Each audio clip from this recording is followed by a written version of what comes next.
Illegal na nga may menor de edad na trabahador pa ang ni-raid ng pagawaan ng paputok sa Bulacan. May exclusive report si Marisol Abduraman. Sinalakay ng Bulacan PNP ang bahay na ito sa liblib na lugar ng bundukan sa Bukawi dahil may illegal na pagawaan daw ng paputok.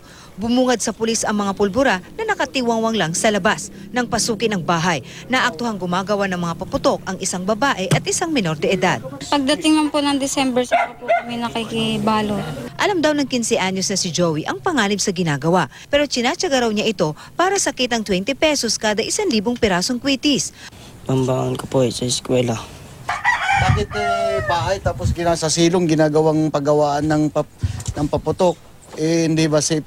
At di ba unsafe yan? Pag-aari ni Elsila Chamala ang niraid na bahay, pero wala ang may-ari dito para magbigay ng pahayag.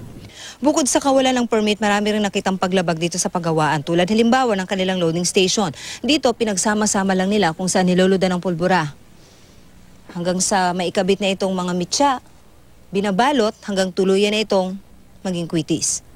Mahigpit daw ang monitoring ng Bulacan PPO sa mga pagawaan. Lalo't nito lang Nobyembre, nagkaroon ng pagsabog sa isang pagawaan ng paputok sa Santa Maria na kumitil sa buhay ng 3, kabilang ang mag-ina na magdadala lang noon ng pagkain. Sa isa namang bahay dito sa Sitio Bihonan First, Binyang First, mga iligal at malalakas na paputok gaya ng Goodbye Philippines at Plapla ang nakuha. Arestado sina Zaldo Simplicio at Ernie Hinova. Kinumpiska rin ang mga paputok at raw materials. Bakit wala pa rin po kayong permit? Di po kaya namin, malilit pa kami. Simultan na kami. Po, nagbimitsa lang po.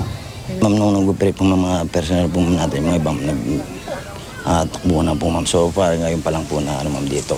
Maharap sila sa kasong paglabag sa illegal manufacture of firecrackers. Marisol Abduraman, GMA News.